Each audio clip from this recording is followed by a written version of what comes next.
Buenas noches a todos. Bienvenidos a una nueva transmisión. La saluda Elena Yepes Curi, coordinadora de webinarios del Movimiento Libertario del Ecuador.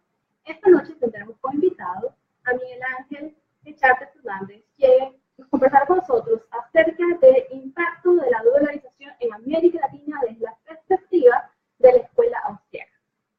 Nuestro invitado Miguel estudió licenciatura en Administración y Dirección de Empresas en la Universidad de Granada. Además, es máster en banca por la Escuela Superior de Negocios de Andalucía. Máster oficial en Economía de la Escuela Austriaca por la Universidad Rey Juan Carlos de Madrid. Además, es doctor en Economía Aplicada por la Universidad Rey Juan Carlos de Madrid. Desde el año 2012 se encuentra laborando como docente e investigador de la Universidad Estatal de Milagro.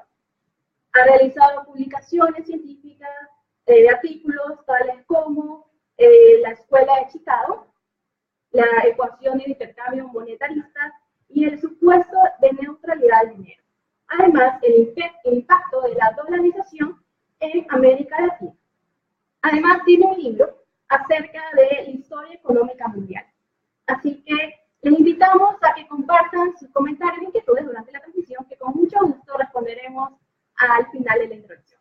Bienvenido, Miguel. Adelante. Bueno, pues muchas gracias, Adriana, por tu gran presentación, por tu amable presentación. Muy buenas noches a todos los oyentes. Y bueno, vamos a tratar un tema de mucha importancia porque la dolarización ha sido, a juicio mío, una de las mejores decisiones de política económica que se han adoptado en Ecuador. Y quisiera mostrar qué efectos ha tenido la dolarización, no solo en Ecuador, sino en otros países de la región que también han dolarizado su economía y que no son tan conocidos. Pero para interpretar todos los fenómenos económicos necesitamos una teoría previa, porque la Gran Depresión se puede interpretar desde postulados keynesianos, desde postulados monetaristas o desde los postulados de la Escuela Austriaca de Economía. Entonces, lo que yo quiero presentar hoy es un análisis, una visión, una interpretación de la dolarización desde la perspectiva de la Escuela Austriaca de Economía. Entonces voy a presentar brevemente a la Escuela Austriaca. El nombre de Escuela Austriaca se debe a que Karl Menger, que fue el fundador, nació en lo que a la sazón se conocía como el Imperio Austrohúngaro. Este imperio se desmoronó tras la Primera Guerra Mundial y los principales autores de la escuela, Karl Menger, von Baber, Mises y Hayek, pertenecían al Imperio Austrohúngaro. Aunque la escuela luego, gracias a que Mises se exilió en Estados Unidos, se fue propagando por el continente americano. Y la escuela austriaca pues siempre ha sido una escuela defensora de la economía de mercado, de la economía de libre empresa, y en el ámbito monetario ha defendido un sistema monetario rígido y estable. De hecho, gran parte de los autores de esta escuela defienden el patrón oro clásico. Aunque en la escuela austriaca hay también un debate sobre cuál debe ser el sistema monetario ideal. Y hay autores como Huerta de Soto que proponen un retorno al patrón oro con un encaje del 100% para la banca, y hay otros economistas dentro de la escuela que defienden un sistema de free banking donde los bancos puedan operar con un encaje fraccionario. Pero bueno, eso simplemente para mostrar un poco el debate que hay dentro de la escuela, ni mucho menos hay un consenso. Pero lo que sí es interesante es mostrar que hay otro paradigma, porque tradicionalmente en los libros de texto se nos muestran dos paradigmas diferentes. Por un lado, el paradigma keynesiano, que se basa en que el Banco Central tiene autonomía de política monetaria y debe llevar a cabo una política contracíclica, esto es, que en una época de expansión económica debe subir las tasas de interés para que no se recaliente la economía, y por otra parte, en una época de depresión, debe estimular la demanda agregada reduciendo las tasas de interés. Lo que pasa es que el paradigma keynesiano, a partir de los años 70, por la crisis, la mal llamada crisis del petróleo, entró en una crisis muy profunda porque lo que sucedió es que se produjo una crisis con una inflación, es decir, lo que los economistas llaman una estanflación. Y eso ponía en duda, no casaba con el instrumental que utilizaba Keynes, que se basaba en el trade-off entre inflación y desempleo. De acuerdo con Keynes, los bancos centrales podían reducir el desempleo, fomentar la actividad económica siempre y cuando iniciasen un proceso de expansión monetaria. Claro, a este paradigma de Keynes, donde el Banco Central tiene un papel relevante, pues, y podemos decir que sería la teoría de la discrecionalidad, ¿verdad?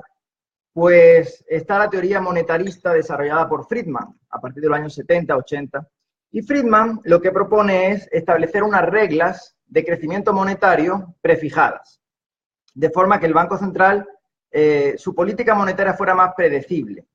Y entonces se propone la regla del 3 al 5% de crecimiento de la masa monetaria, ¿verdad? Y se presenta en los libros de texto la vertiente keynesiana como opuesta a la monetarista.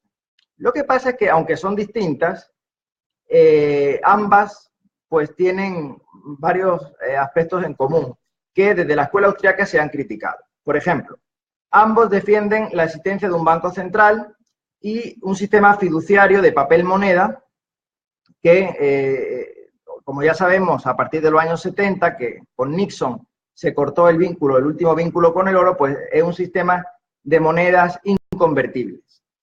Bien, entonces la escuela austriaca pues siempre ha defendido o bien el patrón oro, moneda metálica, o bien a raíz de las investigaciones de Hayek, por ejemplo en su obra La desnacionalización del dinero, Hayek propone a final de los años 70 la posibilidad de que los bancos privados emitan de forma competitiva sus propios billetes, sus propios medios de pago.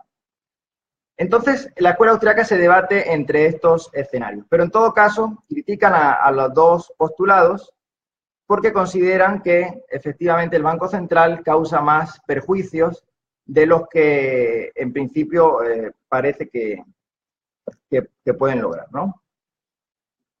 Bueno, claro, vamos a describir en general las ventajas de la dolarización. Si bien es cierto, vamos a centrarnos también en algunos inconvenientes, a mi juicio leves, pero evidentemente no defendemos el dólar como que se establezca el dólar como moneda de curso legal y forzoso, sino simplemente un entorno de libertad monetaria donde los agentes económicos puedan decidir la moneda que quieren usar en sus transacciones.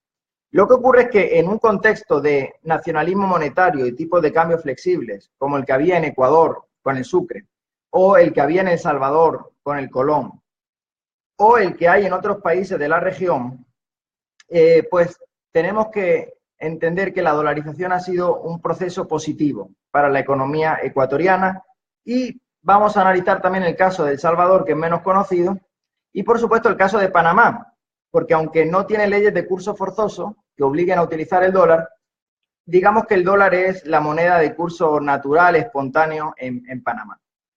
Entonces, el dólar está lejos de ser el ideal de sistema monetario ideal. Es la moneda de reserva internacional emitida por la Reserva Federal que, como sabemos, pues ha tenido un comportamiento no muy exitoso en los últimos años. De hecho, la crisis financiera de 2008 pues se ha debido a los errores de política monetaria de la Reserva Federal, cuando de forma artificial han bajado las tasas de interés y han fomentado un proceso de endeudamiento masivo y de malas inversiones, que en el caso de Estados Unidos se materializaron en la crisis subprime, ¿verdad?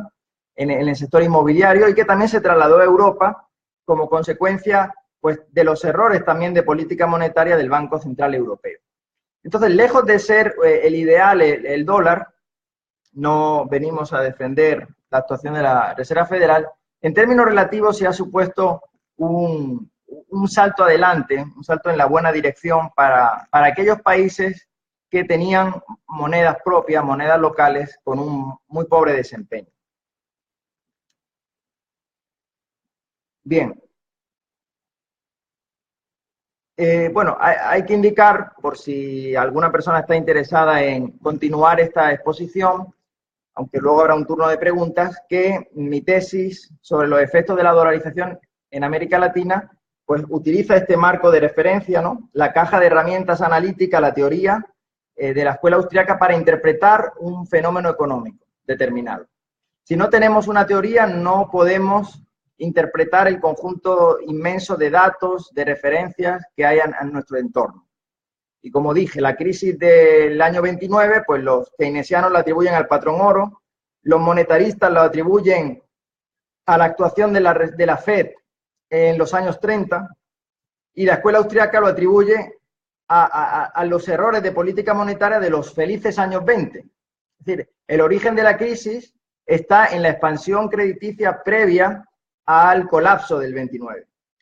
Entonces, ¿qué teoría es más idónea? ¿Qué teoría es más explicativa? Pues necesariamente tenemos que analizar la teoría en sí misma para poder quedarnos con una interpretación que nos parezca más satisfactoria.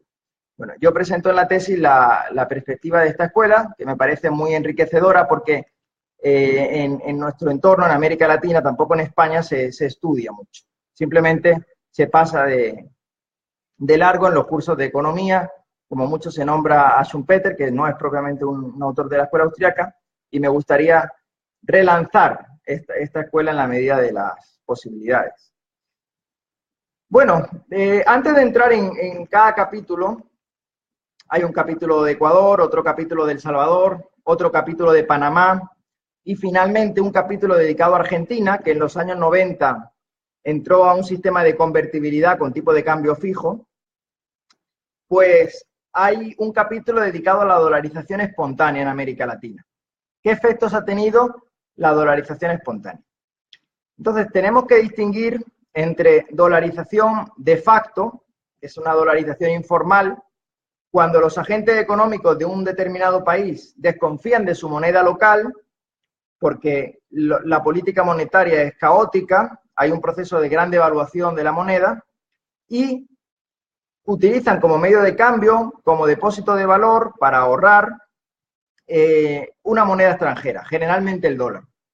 Esa es la dolarización de facto. Y también hay una dolarización de iure, una dolarización oficial, que es cuando el país ya reconoce, el gobierno reconoce de forma legal, da respaldo jurídico a una moneda como moneda de curso legal, que es el caso de Ecuador a partir del año 2000 o de El Salvador a partir del año 2001.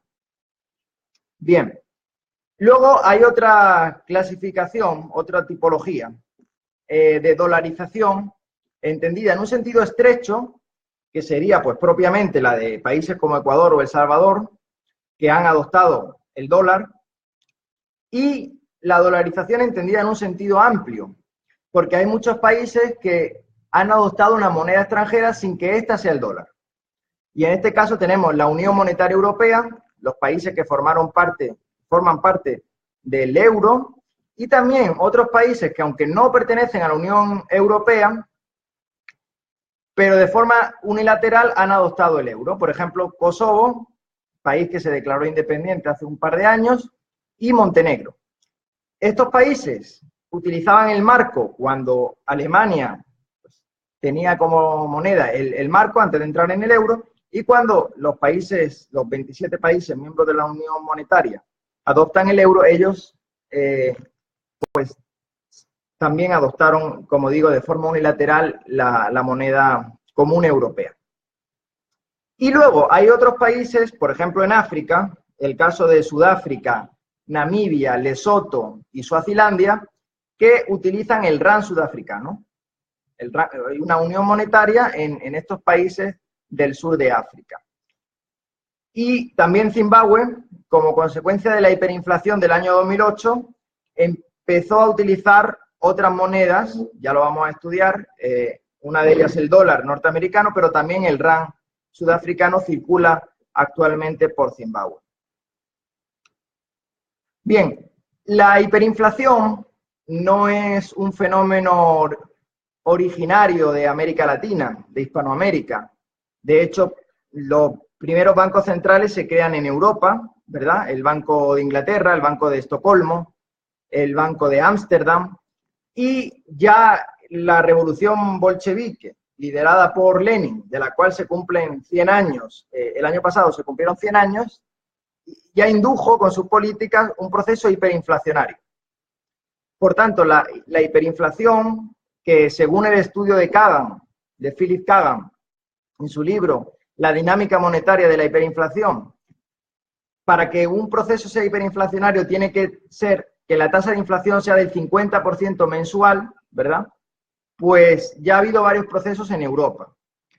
Aunque este límite del 50% no deja de ser arbitrario. Podríamos considerar que Venezuela ya está en una fase de hiperinflación, o ya lleva años en una fase de hiperinflación, por ejemplo, ¿no?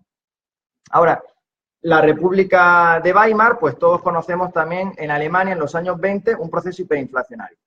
Yo lo describo en la tesis, pero me centro más en América Latina, porque hay países como, por ejemplo, Chile, en los años de la Unidad Popular de Salvador Allende, que además de las nacionalizaciones de empresas, del establecimiento de precios máximos y de otras políticas de corte socialista, marxista, pues también recurrió a la emisión monetaria en exceso para financiar el gasto público. Y eso provocó una hiperinflación. Y hay otros países que también, por ejemplo, la Nicaragua sandinista, en la época de la guerra contra la contra nicaragüista, la contra sandinista, pues también recurrió a la emisión monetaria. Entonces han sido países, también por ejemplo destacar el caso de Perú. Aquí tenemos por ejemplo un gráfico que compara el ratio de devaluación de la moneda local con el porcentaje de depósitos bancarios en moneda extranjera. Pues Perú fue un país que también en el primer gobierno de Alan García pues incurrió en estos errores de política monetaria, como digo, y al final, de hecho, hubo hasta una campaña liderada por Vargas Llosa para impedir que se nacionalizara el sector bancario, el sector financiero. Bueno, pero al final, con el gobierno de Fujimori, que aunque fue un gobierno muy corrupto, ¿no?, y que incurrió en delitos contra los derechos humanos, bueno, pero hicieron un plan de shock, un plan de ajuste que no consistió en la dolarización de la economía. Es decir, hay países que han salido de un proceso inflacionario muy alto, o hiperinflacionario, sin dolarizar su economía. Por ejemplo, Bolivia, también en los años 80. Y el caso que estamos contando de Perú. Pues de forma tal que se permitiera la apertura de depósitos en moneda extranjera, se generase una política comercial abierta, no proteccionista, ¿verdad? O simplemente con ajustes fiscales, reduciendo el gasto público. Entonces ha habido países, como digo, que se han enfrentado a estos procesos y que han tomado otra salida, De hecho, Perú ahora mismo, pues, tiene una moneda local, pero de alguna forma ha gestionado bien su política monetaria en los últimos años, y en parte esto se ha debido a la convertibilidad de la moneda. Es decir, el sol peruano es completamente convertible con el dólar a una tasa de cambio determinada, y en Perú se utiliza indistintamente las dos monedas. Eso pues pone un límite al poder discrecional del Banco Central para manipular las variables monetarias, que como podemos comprobar pues tiene efectos muy negativos. El principal efecto negativo de la inflación es que genera una distribución de la renta, ¿verdad? Completamente injusta, porque en un proceso de inflación los primeros que se hacen con el dinero de nueva creación salen ganando a costa de todos los demás ciudadanos. Por tanto, produce un proceso de redistribución de la renta. Y sobre todo una distorsión de los precios relativos de la economía. No tanto de un nivel general de precios, que muchas veces se utiliza fórmulas matemáticas, la teoría cuantitativa del dinero, por ejemplo, la ecuación de intercambio, de Fisher. No tanto sobre un nivel general de precios, sino sobre los precios relativos. Y eso, pues, obviamente distorsiona completamente la producción. Bueno, entonces señalamos el caso de Chile, hemos señalado el caso de la Nicaragua sandinista, de Bolivia, que también una hiperinflación donde los precios de los bienes de consumo cambiaban cada hora, ¿verdad? Todos hemos visto imágenes, en este caso, pues supongo que de la Alemania de Weimar, ¿verdad? Con los alemanes utilizando el dinero como si no tuviera ningún valor, como realmente ocurría, ¿no? Entonces, cuando hay una hiperinflación, lo que se produce es una huida hacia valores reales. Los agentes económicos desconfían de la moneda local y tratan de sustituirla por otra moneda o comprar activos duraderos. Entonces, es un proceso de desorganización monetaria. Bueno, hemos visto el caso de Perú, hemos visto el caso de Bolivia, donde finalmente se hizo un plan de ajuste, de shock, muy rápido, se acabó muy rápidamente con la hiperinflación, y a diferencia de Perú, no se acabó con la hiperinflación en un gobierno dictatorial, porque hay que reconocer que perdón, a diferencia de Chile, no de Perú, sino de Chile, bueno, pues en Chile llegó al poder, como todos sabemos, Augusto Pinochet e introdujo una serie de reformas muy acertadas, pues gracias a los Chicago Boys, ¿verdad? Pero en Bolivia se acabó en una época democrática con un plan muy fuerte de ajuste, de shock. Bien, bueno, vamos a describir también otros casos como la dolarización espontánea en Uruguay, Costa Rica y quizá en Cuba, a lo largo de esta primera parte de la exposición de esta noche. Bien, en el caso de Uruguay, bueno, pues destacar que se vio muy influida por la crisis del año 2001 en Argentina, porque ya desde el año 95 en adelante, después del efecto tequila, que fue la devaluación del peso mexicano, muchos argentinos que desconfiaban de que el sistema de convertibilidad durase y que se podía salir, sospechaban que se podría salir de este esquema, como realmente ocurrió, empezaron a trasladar sus ahorros a bancos de Uruguay. Y cuando en el año 2001 se decretó el corralito, y ya desde antes, pues los argentinos retiraban también sus fondos de bancos uruguayos y hubo varias crisis bancarias y de hecho también se estableció un corralito mucho menor en cuanto a duración y hubo destituciones de algunos ministros. Y bueno, simplemente destacar que en este caso el peligro no es tanto de una dolarización espontánea o informal, sino al hecho de concentrar todos los riesgos en un solo lugar. En este caso, la economía argentina, o sea, la vinculación de la economía uruguaya hacia la economía del país vecino. Bien, ahora, a nivel general, ¿qué efectos tiene la dolarización espontánea? Es decir, el hecho de que, aunque oficialmente no se decrete el dólar como moneda de curso legal, los agentes económicos lo utilizan en sus transacciones. Ya hemos dicho que hay países que tienen economías bimonetarias. Me parece que hemos comentado eso. Por ejemplo, el caso de Costa Rica, ¿verdad? El caso de Cuba. Hay una economía bimonetaria.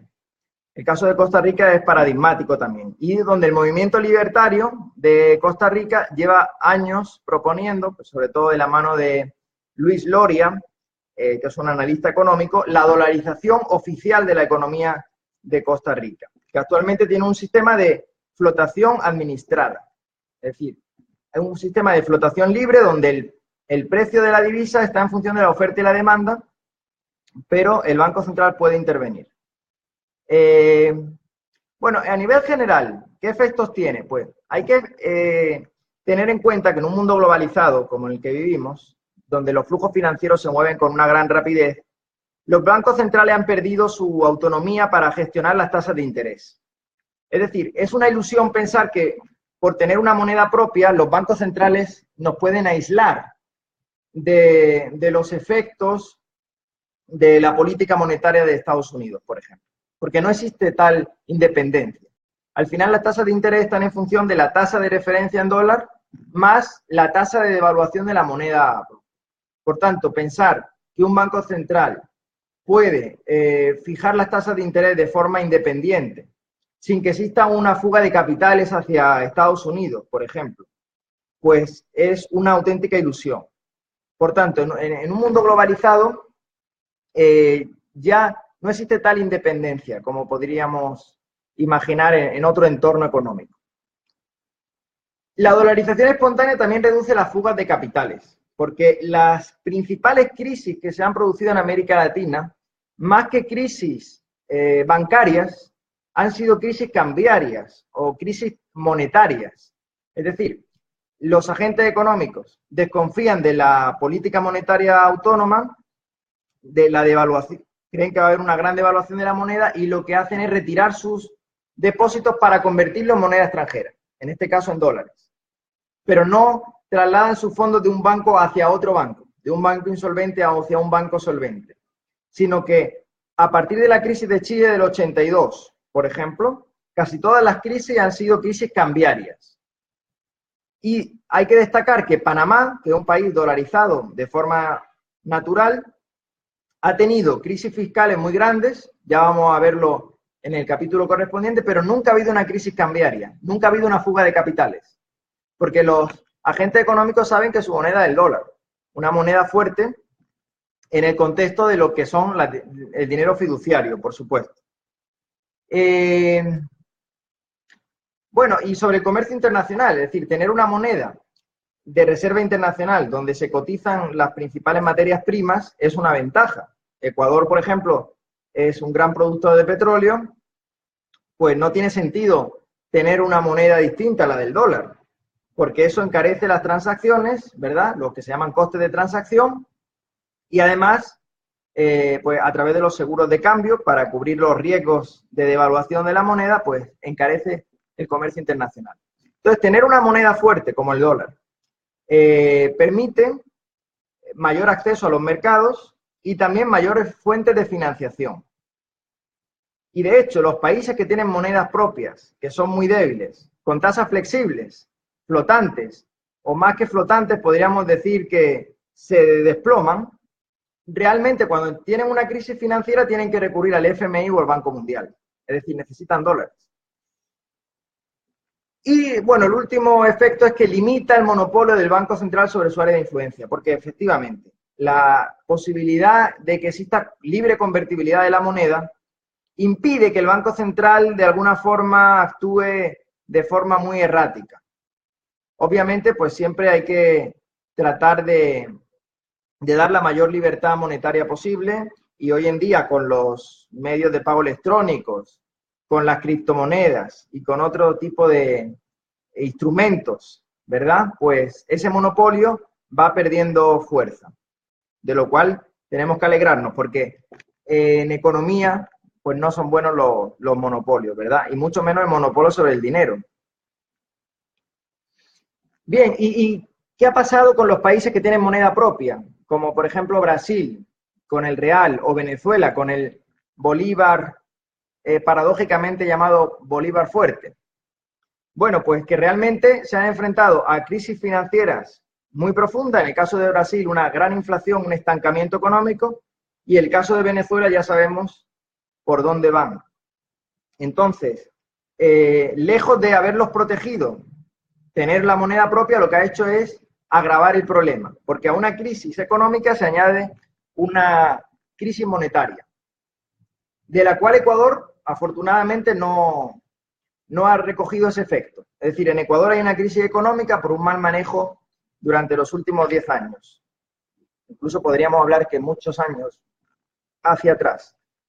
Pero afortunadamente no ha habido una crisis inflacionaria, gracias a que nos protege la dolarización.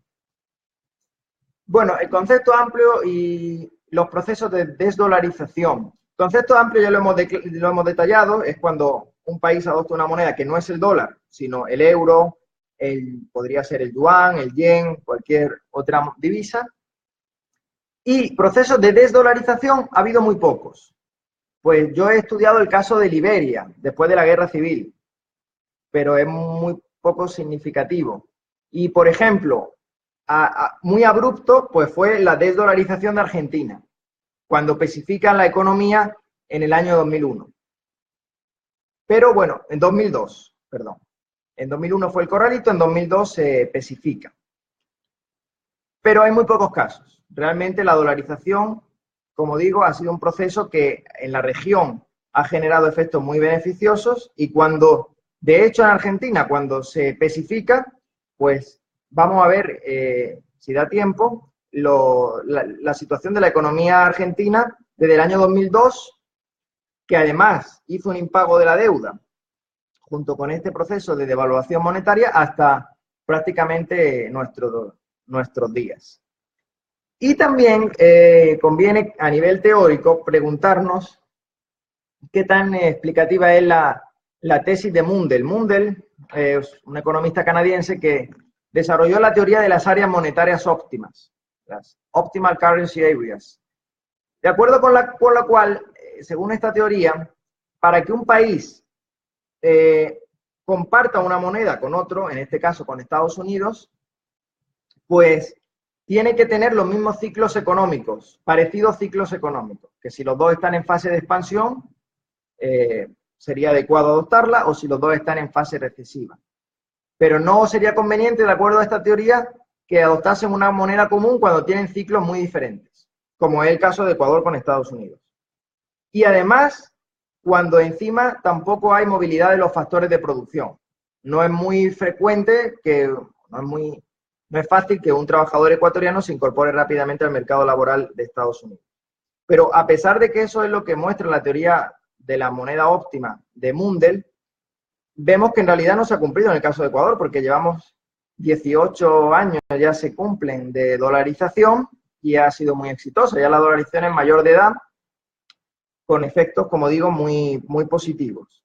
Por tanto, ¿cuál es la moneda óptima? La moneda que elijan libremente los ciudadanos, en base fundamentalmente a ¿qué? Pues en base a la confianza que tengan, a que la moneda se sirva como depósito de valor, que esto es algo que desde que existe el dinero fiduciario se ha ido perdiendo, pero el patrón oro en su época, además de medio de cambio, era un depósito de valor. Entonces se critica un poco en el texto la teoría de Mundell. Bueno, y entonces vamos a ir al caso de Ecuador, que la mayor parte de los oyentes pues son de Ecuador, aunque espero que nos sigan nuestros vecinos de otros países. Pues la dolarización hay que explicarla como un proceso que primero fue espontáneo ante la gran devaluación de la moneda local, el sucre. Un dato es muy esclarecedor. Cuando el Banco Central se crea en 1927 con la emisión Kemmerer, la tasa de cambio del sucre y el dólar era 5-1. Y para el año 99-2000 ya estaba por más de 19.000, 20.000 y finalmente, como todos sabemos, se dolariza a 25.000 sucres por dólar. Por tanto, y sobre todo a partir de los años 80, hay un gran proceso de devaluación de la moneda local.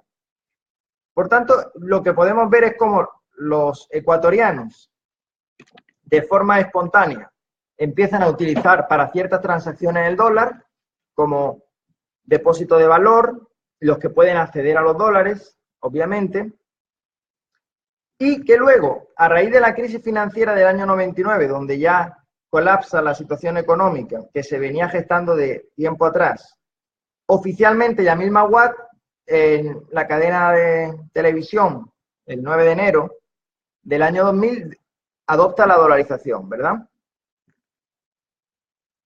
Pero claro, ¿cuáles son las causas de la crisis? Pues nos vamos a detener un poco en eso. Pero hay que destacar, si no ahora, más adelante, pero creo que es un buen momento, que los bancos centrales en América Latina no tienen más de 100 años de historia. El único la Reserva Federal, por ejemplo, en Estados Unidos se crea en 1913. Pero el resto de bancos centrales, pues son de los años 20, de los años 30, el de Argentina al año 35, el de Ecuador al año 27.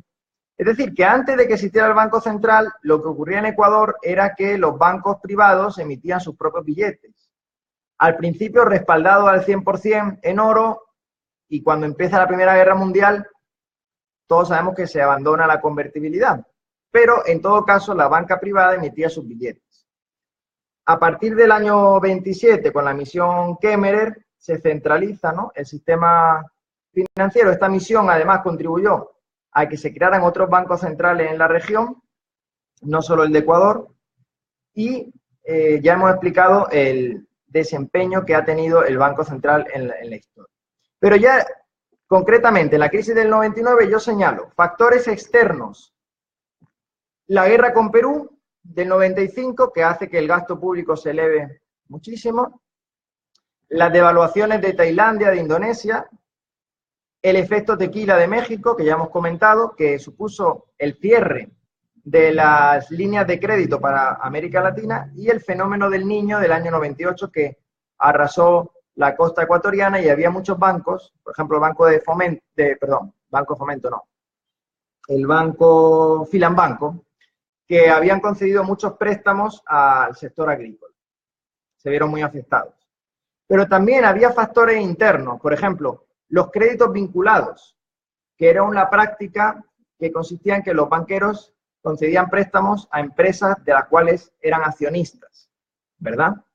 Pero esto era una práctica que venía de muy antiguo, de los años 80, y que en todo caso no es responsable de esta política bancaria la ley del año 94, a la que se suele achacar de todos los problemas, la ley que se promulgó en la época de Sixto Durán Ballén, que además ponía un límite a esos créditos vinculados, sino que estas malas decisiones financieras de los bancos, en un sistema de libre competencia, se reducirían, porque tendrían que asumir los costes de sus políticas. Y el gran problema que ha habido en Ecuador y en muchos países es que el Banco Central rescataba a los bancos cuando tenían problemas. Entonces se creaba un problema de moral hazard, por el cual los banqueros sabían que en última instancia va a haber un prestamista que les va a salvar cuando tengan una crisis económica, como realmente ocurrió con algunos bancos. Luego también se tomaron otras decisiones, como sustituir las bandas cambiarias por un régimen de flotación libre. Pero eso lo que hizo fue desatar la tasa de cambio, que se elevó muchísimo hasta los valores que hemos venido comentando. Y se decretan los feriados bancarios, congelamiento de depósitos, ¿verdad? Y en este cuadro pues podemos mostrar, no sé si se ve muy bien, cómo a partir de los años 90 el porcentaje de depósito en moneda extranjera, en dólares, aumenta cada vez en una mayor proporción, ante la desconfianza de la moneda local. ¿Qué generó la dolarización? Pues, de alguna forma, la salida de la crisis económica. No hay que confundir la crisis financiera del año 99 con la dolarización. La dolarización fue un shock profundo de la economía ecuatoriana que redujo, como podemos ver en este gráfico, la inflación del país, la inflación de la moneda, ¿verdad? Y lo que sí es posible discutir es si la tasa de cambio fue muy alta. Yo creo que fue muy alta. Se dolarizó a 25.000, pudiéndose haber dolarizado a una tasa inferior, a 20.000, etc.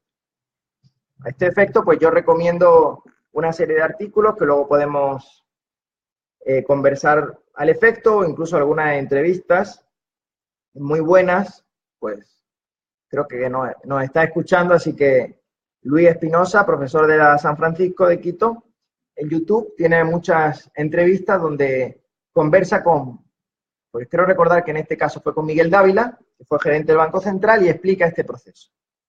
Bien, ¿qué otro efecto generó la dolarización oficial en Ecuador? Aparte de proporcionar la mayor estabilidad monetaria que ha tenido el país en prácticamente su historia como país independiente, reducir las tasas de interés. Del 200% inmediatamente se redujeron al 20%. Esto se debe a que se elimina el riesgo cambiario, que es un componente de la tasa de interés. La tasa de interés refleja el valor de los bienes presentes en función de los bienes futuros. Es una tasa de intercambio social, de preferencia temporal. Pero además de reflejar eso, refleja un componente empresarial de riesgo. Y obviamente, si ya tenemos una moneda propia, extranjera, como el dólar, que no se puede devaluar, él no lo puede devaluar, al menos las autoridades monetarias del país, se elimina el riesgo cambiario. Bien, sin embargo, las tasas de interés, aunque bajaron con la adopción del dólar, siguen siendo muy altas si las comparamos con otros países dolarizados como Panamá, porque Panamá pues tiene tasas de interés mucho más bajas para todo tipo de préstamos y la duración de los préstamos es mayor. Pero ¿a qué se debe esto? Bueno, pues hay otros factores que explican por qué las tasas de interés en Ecuador son más altas que en Panamá. Yo lo atribuyo a dos causas principales. La primera, la primera sería que en Ecuador no hay una integración financiera con el resto del mundo como hay en Panamá. Ya vamos a ver cómo Panamá hay una gran presencia de bancos internacionales, hay una gran competencia en el sector financiero y eso redunda en tasas más bajas para los clientes. Y además, el segundo factor es porque el riesgo país, ¿verdad? El riesgo país en Ecuador es mucho más alto que en Panamá. Y esto se debe a muchas causas. Pero, por ejemplo, por citar una, en el año 2008 el gobierno de Correa decreta la moratoria en el pago de los intereses de la deuda pública. Entonces es como un default. Se deja de pagar a los acreedores y lo que ha pasado es que desde 2008 en adelante nos hemos financiado a tasas muy altas, del 7-10%, y con muy pocos acreedores, básicamente con China. Lo mismo que le pasó a Argentina después de impagar su deuda en el año 2002. Que además, en el caso de Argentina, como luego vamos a ver, hubo un proceso judicial en los Estados Unidos que al final acabó por dar la razón a los holdouts, los bonistas, los propietarios de los bonos, que reclamaban que le pagaran el 100%, porque durante el gobierno de los Kirchner se hizo una quita de esa deuda. Por tanto, lo que supone el impago de la deuda es, a corto plazo, puede parecer muy positivo, como cualquiera de nosotros, si deja de pagar nuestras deudas, el primer mes estamos muy felices, pero las consecuencias a largo plazo, y el economista, bueno, como diría Bastiat, tiene que ser capaz de ver las consecuencias a largo plazo de las políticas económicas, han sido nefastas. Bien, aquí muestro en este cuadro, que espero se vea bien, los distintos plazos de la deuda pública y las tasas de interés. Pero puedo reseñar que solamente Venezuela tiene un riesgo país más alto para la emisión de bonos del año 2016, cuando está hecho el estudio. ¿Y qué ha pasado? Porque claro, la dolarización no va a solucionar todos los problemas económicos del país. La dolarización simplemente soluciona los problemas monetarios, pero aún quedan los problemas reales. Y entonces lo que ha pasado es que, como no se ha podido financiar el gasto vía emisión monetaria, los gobiernos de Ecuador, El Salvador y Argentina durante los años 90 recurrieron al endeudamiento público. Y ya sabemos que la deuda pública sobrepasa el límite constitucional del 40% del PIB, aunque a efectos contables siempre se hace el cálculo de forma que esté en el límite. Por ejemplo, durante años no se consideraron los préstamos a corto plazo como deuda pública. Pero todos sabemos que el gobierno actual de Lenín Moreno reconoció un importe de deuda muy superior al que se pensaba, o al que el gobierno anterior, el dato que el gobierno anterior solía mostrar. Bueno, y a nivel productivo, pues, en principio, la dolarización hace que se pueda planificar a largo plazo, porque ya no tengo el riesgo de que mi moneda se aprecie o se devalúe, normalmente se devaluaba, y por tanto puedo planificar, puedo hacer presupuestos a largo plazo, hace que la productividad aumente. Y el gerente de producción de la empresa tiene más importancia que el gerente financiero, porque anteriormente una fuente de ganancia muy grande era la especulación cambiaria, como pasa ahora en Venezuela, donde hay múltiples controles de cambio. Bueno, ha habido, que ahora ya han eliminado algunos de los sistemas que han tenido, SICAD, SICAD2, etcétera.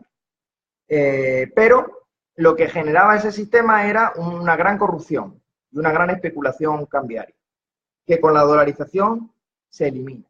Por otro lado, a nivel teórico, supuestamente, se consigue una mayor transparencia en el uso de los recursos públicos, porque como cuando hay inflación, hay un gran caos monetario, la corrupción está servida.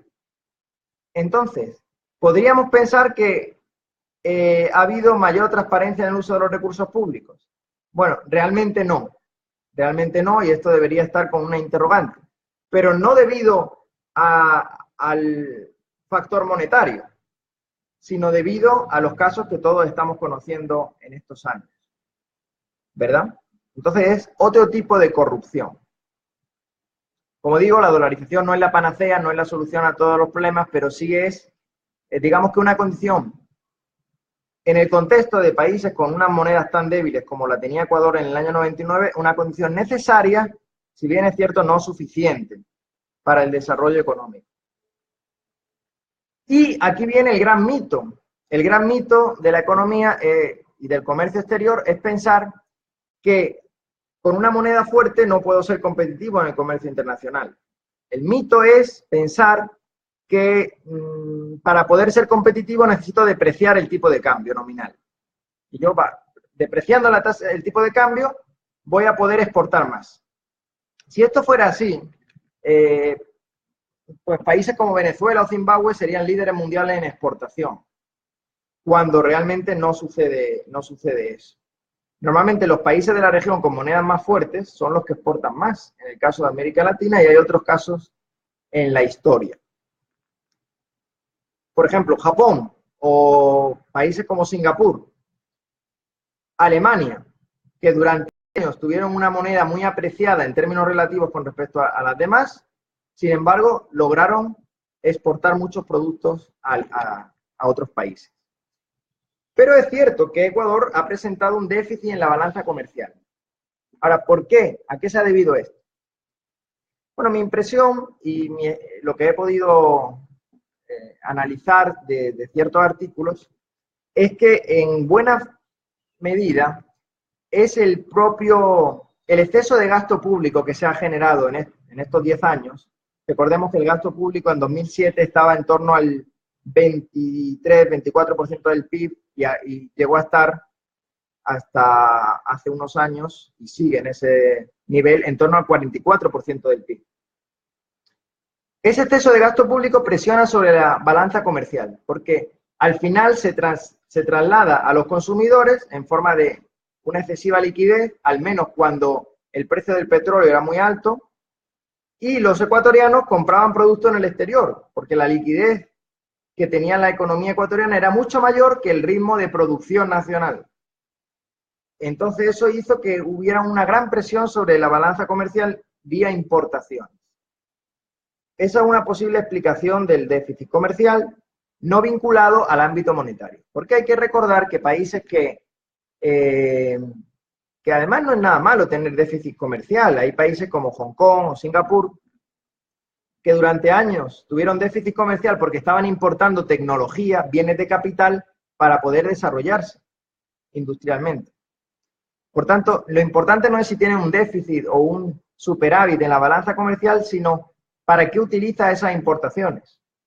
Si esas importaciones son para desarrollar un aparato productivo dinámico, diversificado, en manos del sector privado, no es tan negativo y eso se va a revertir en un superávit posterior. Pero si ese déficit se debe a importaciones relacionadas con el gasto público, ya sí es más preocupante, ¿no? Bueno, el precio del barril de petróleo, simplemente mostrarlo porque hay una teoría de que es incompatible la dolarización, bueno, no es que sea incompatible, sino que un precio del petróleo bajo o un bajo nivel de remesas dificulta la dolarización. Cuando se dolarizó en los primeros años, el precio del barril de petróleo estaba en torno a $20 y la dolarización se mantuvo sin ningún problema. Y bueno, sobre el sistema financiero ecuatoriano, indicar que al no haber un prestamista de última instancia, los bancos son más conservadores, más prudentes en sus políticas de crédito, han elevado las tasas del encaje bancario. Es cierto que un problema de la dolarización a priori podría ser que se pierde el señoreaje, pero está más que compensado con la reducción de las tasas de interés, y la liquidez del sistema financiero está en grandes problemas, pero no por la dolarización, sino porque el Banco Central ha estado prestando fondos que no le pertenecen, que deberían estar 100% casados con el activo, al gobierno ecuatoriano. Bien, supongo que habrá preguntas sobre el caso de Ecuador, pero me gustaría pasar a El Salvador, porque es muy desconocido. Y resumidamente indicar que El Salvador, a diferencia de Ecuador, no dolarizó por una crisis financiera, sino que la situación macroeconómica era muy estable. Pero el partido en el gobierno, Partido Arena, para fomentar el crecimiento económico y la inversión privada, y sobre todo porque lo que existía era un tipo de cambio fijo entre el colón y el dólar de 8,75 a 1, pero lo que ocurría era que las tasas de interés en colones eran mucho más altas que las tasas de interés en dólares.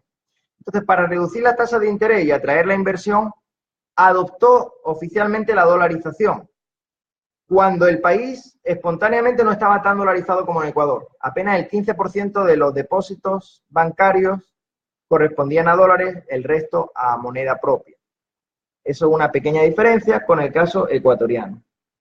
Se aprobó a través de la Ley de Integración Monetaria y, bueno, efectos. La inflación se ha contenido bastante, se ha acercado al nivel de Estados Unidos. Las tasas de interés bajaron del 20% al 6%, es un ahorro financiero para las familias, para las empresas.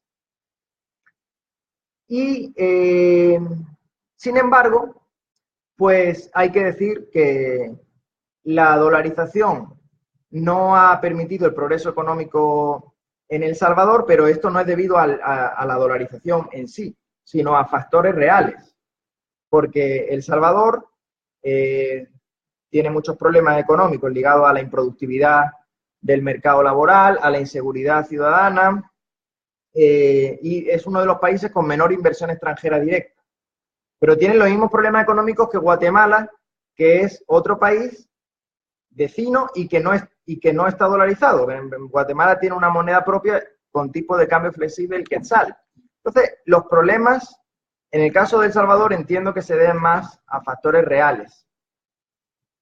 Y también ha recurrido al endeudamiento, tiene un gran desajuste fiscal, en eso coincide con el caso de Ecuador.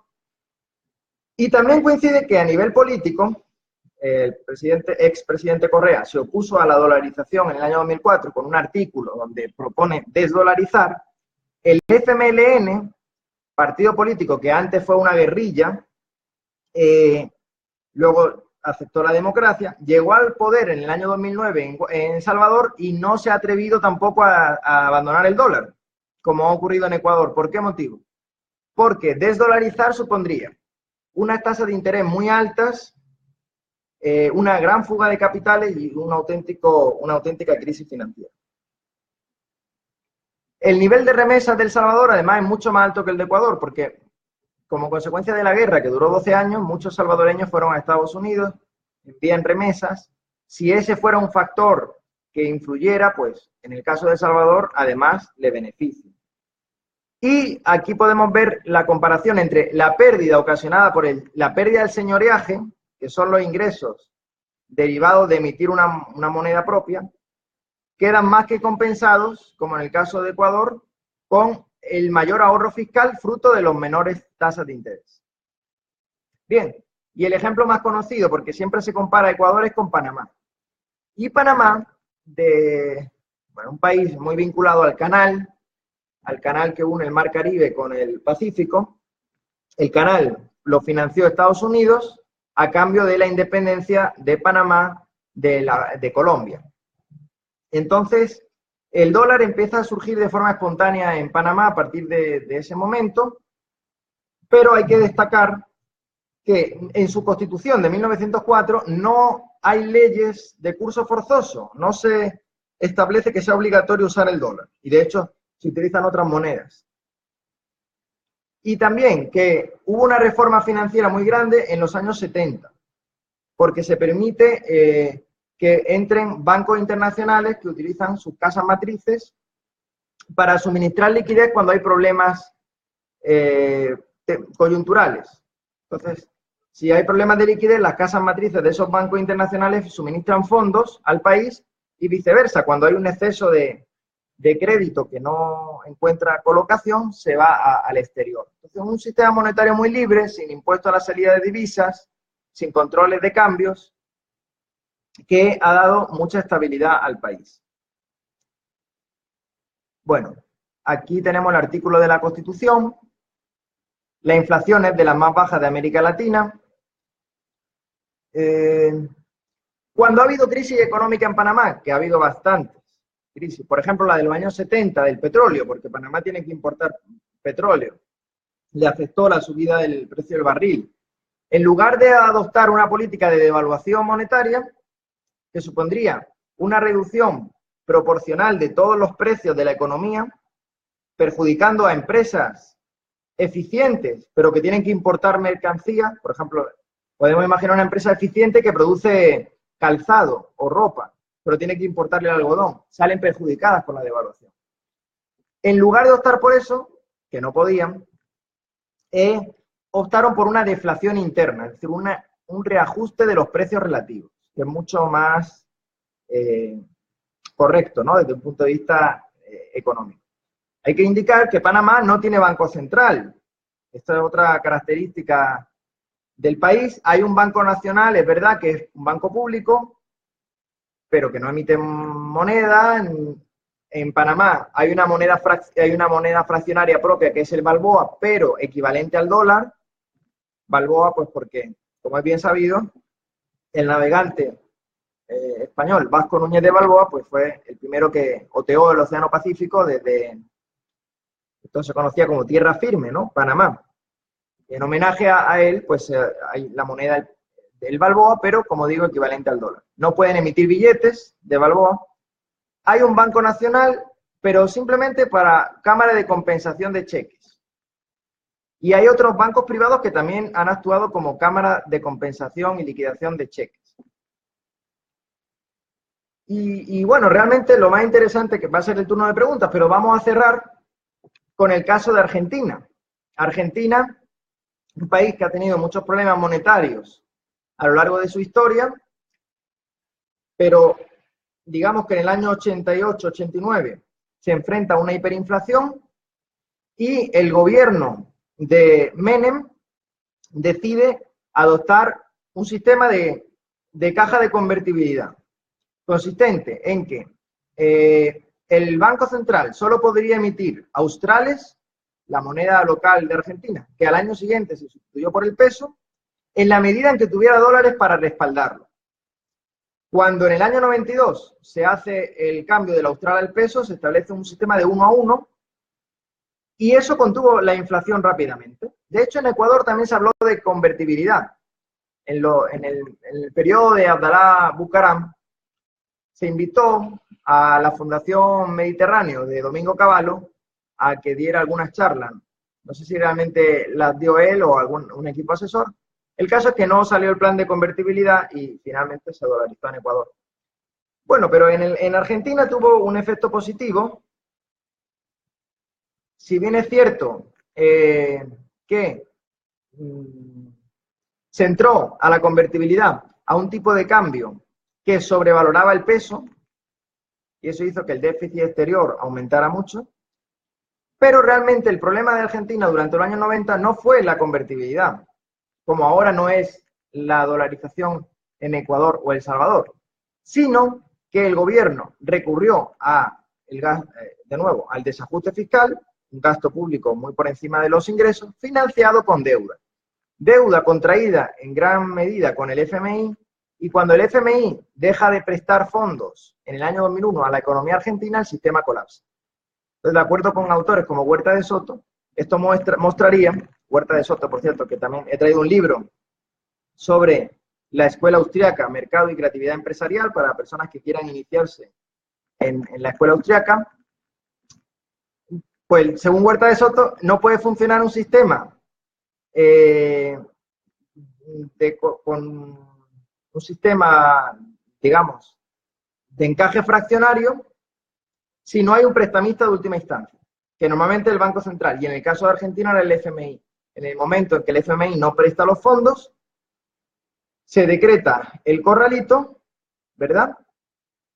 Un límite a la utilización de dinero en efectivo y se decreta el default, el impago de la deuda y la pesificación con efectos devastadores que ahora, poco a poco, se van solucionando. Y ya termino concretamente con dos medidas que a mi juicio han sido positivas del gobierno de Macri. La primera, eliminar el cepo cambiario, que era un control de cambios establecido por Cristina de Kirchner, y, por otro lado, que logró un acuerdo con los tenedores de bonos que en el año 2001 pues vieron cómo su inversión de la noche a la mañana pues se mostró pues un error de cálculo por haber financiado un gobierno que ya se veía irresponsable, ¿no? Bueno, este tema es muy amplio. Yo tengo mucho material, si quieren que les pase luego las diapositivas, algunos textos de referencia, pues estaría encantado, ¿no? Pero en principio, pues gracias por la atención y dispuesto a contestar a las preguntas. Por favor, hagan preguntas que sepa responder. Ok, estamos aquí nuevamente para la ronda de preguntas. Ok, la primera que nos hace Vanessa Victoria Nova. Ella nos habla desde Venezuela. Ya. ¿Sí me están viendo? Sí, por supuesto. Ok, ella hace el siguiente comentario y pregunta. Dice que el dólar no es la moneda ideal por la gestión de la Reserva Federal. En Venezuela hay sectores que por la misma razón abogan más que el patrón oro que por la dolarización. En el caso de mi país, ¿cuál sería la alternativa más práctica, tomando en cuenta la destrucción del sistema financiero venezolano? Bueno, a nivel teórico, efectivamente, el patrón oro tiene muchas ventajas sobre el sistema de dolarización, porque el patrón oro no es manipulable. La masa monetaria no depende de la decisión política de los gobernantes.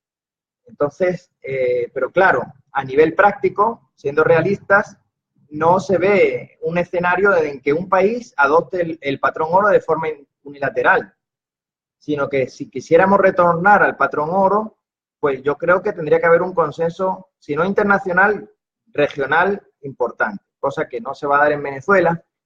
Pero lo que sí sería interesante en Venezuela, pero no hay consenso político ni voluntad, es adoptar la dolarización, porque la dolarización en Venezuela frenaría la enorme inflación que tiene el país. Si bien es cierto es que no solucionaría los problemas económicos, porque seguiría habiendo controles de precios, corrupción y un sistema político represivo de las libertades.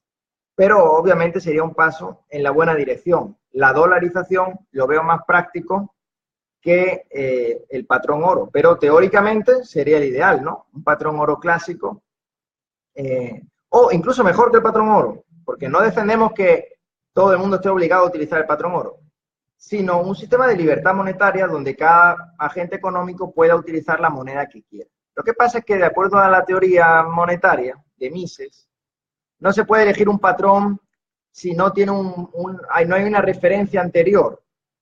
Es decir, si no se ha utilizado antes como bien de consumo. Pero en principio sí, libertad monetaria, por supuesto. Ok, también de Venezuela, Yomar Steven Moreno Lugo. Creo que podemos pensar en el largo plazo, pero la vida monetaria de la FIR no es mayor de los 50 o 60 años, y el dólar no es confiable al estar atada a la FED, a la Reserva Federal de Estados Unidos. En el caso venezolano me parece conveniente la libertad monetaria como en Panamá, donde incluso se puede decir que está dolarizada, pero por cuestiones de mercado, pero ellos tienen la libertad de ir cambiando de moneda, incluso la nacional, sin el uso forzoso, claro. Bueno, me remito a la anterior respuesta, estoy muy de acuerdo con el oyente. Y la libertad monetaria sería el camino ideal a nivel teórico, ¿verdad? Y ya Hayek explicó las ventajas de este sistema. Pero bueno, de nuevo, pues no veo que a corto plazo sea factible.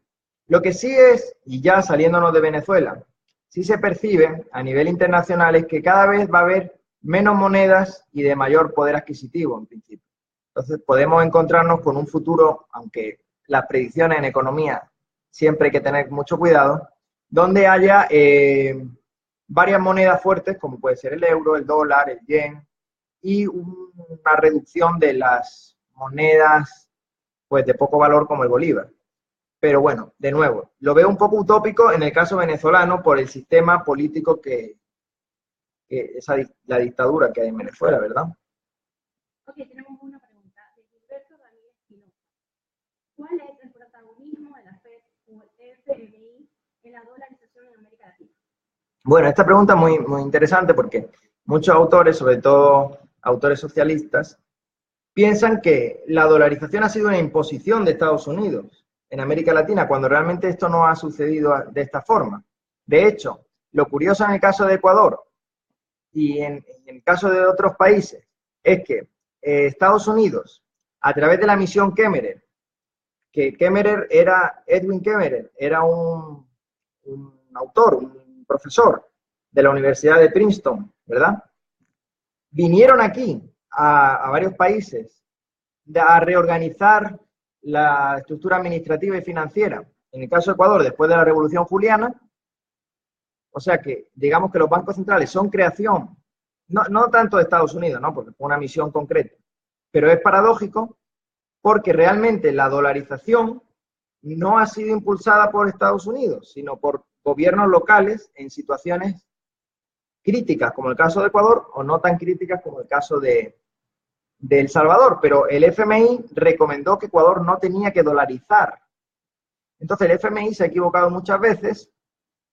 Es una institución burocrática que en el caso de Argentina ha estado prestándole dinero cuando ya se sabía que el sistema de convertibilidad iba a colapsar, no por culpa del sistema, sino por las malas políticas, y por tanto el FMI no considero que sea una referencia muy adecuada. Y además, como digo, se opusieron a la dolarización en Ecuador, realmente. Por tanto, yo no veo que haya ningún protagonismo. No veo que haya ningún protagonismo real. Ok, ¿qué lecciones nos puede enseñar la economía panameña que podamos tomar como ejemplos al ser aplicadas en la economía ecuatoriana? Ya. Bueno, aquí en el caso de Panamá yo creo que la principal lección es que a corto plazo es necesario que haya mayor competencia en todos los sectores, pero en el caso del sector financiero y bancario especialmente.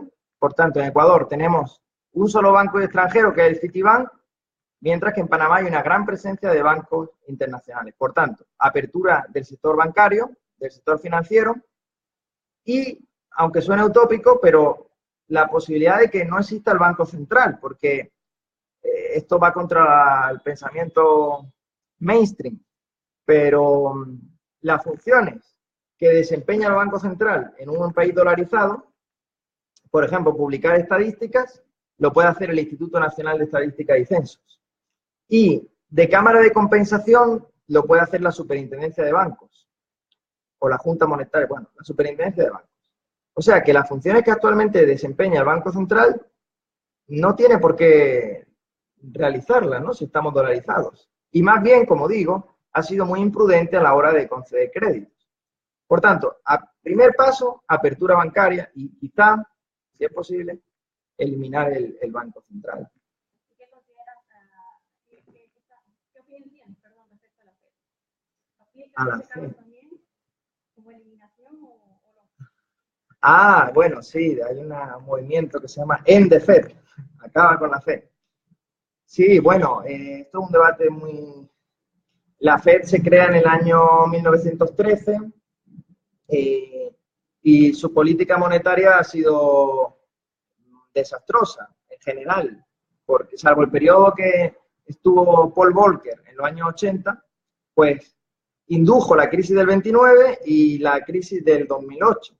Entonces, claro, se plantea, pero también de forma muy utópica, porque ya digo, no hay ningún partido político que lo recoja, salvo el Partido Libertario, con Ron Paul a la cabeza, cuando estaba Ron Paul en su momento, pues eliminar el banco central. Pues yo creo que sí sería deseable, pero también algo un poquito ya más alejado en el tiempo sería, ¿no? ¿Quién sabe? Ok. ¿Crees que a pesar de las políticas keynesianas del anterior y actual gobierno, la dolarización nos haya protegido ante las nefastas políticas económicas?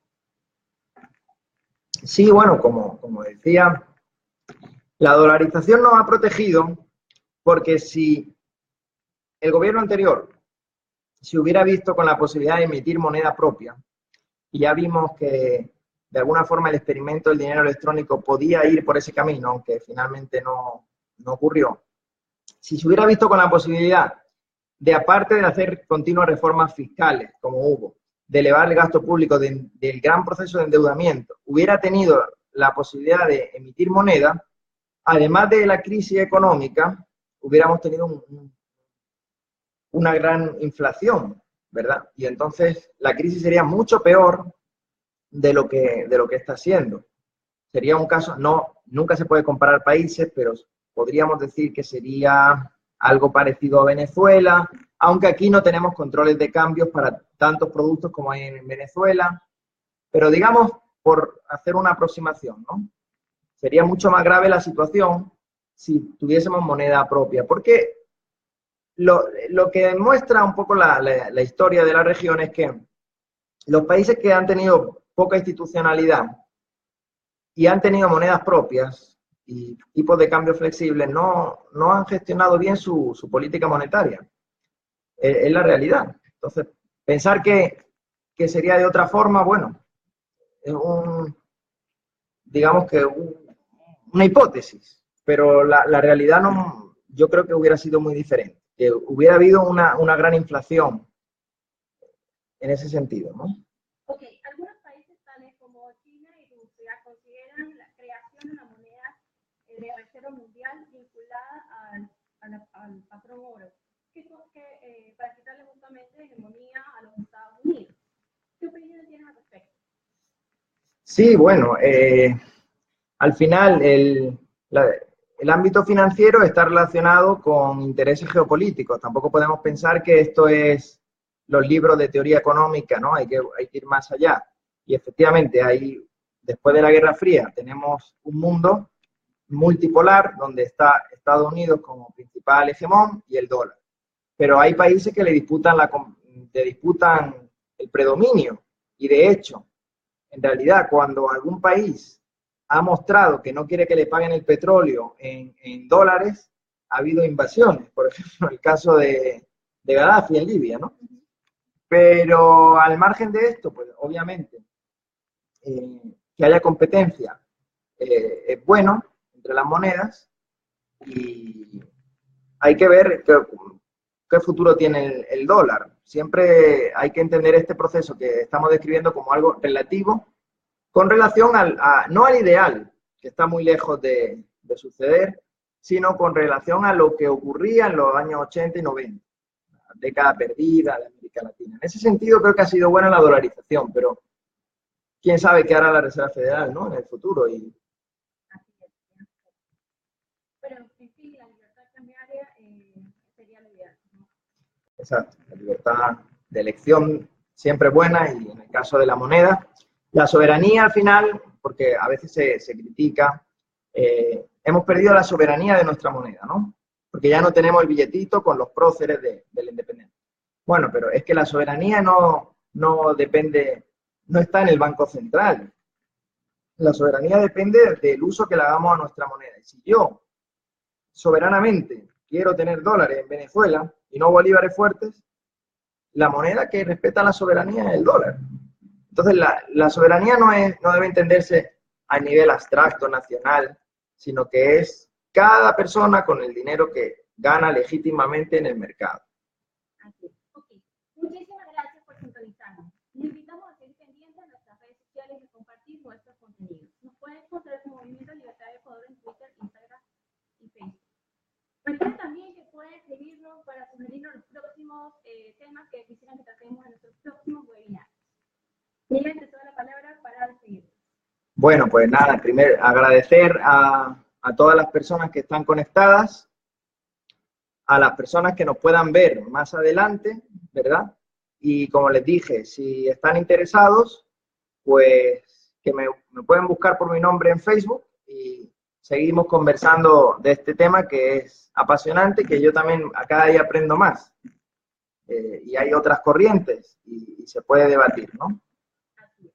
Ok, la única excepción